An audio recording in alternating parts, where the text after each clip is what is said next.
আমরা প্রত্যেকেই কোনো কোনো মায়ের সন্তান, মায়ের ছেলে অথবা মেয়ে। তো সন্তান যদি ব্যথা পায়, অবশ্যই সেই ব্যথায় মাও ব্যথা পায়। এই কথার ধারাবাহিকতায় আমাদের ঝিনাইদহ জেলার কবির ফয়সাল ভাই যেটা বললেন, শুনলাম নাকি মা হয়েছো, জন্ম দিয়েছো ছেলে,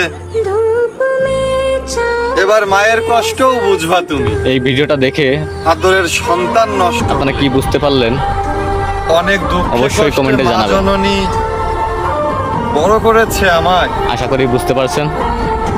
সেই ধন্যবাদ। সাজানো জীবন নষ্ট করেছো, তবু অভিশাপ দেইনি তোমার।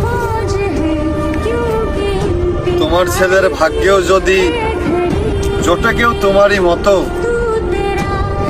তুমি বুঝবা সেদিন আমার মায়ের কষ্ট হয়েছিল কত।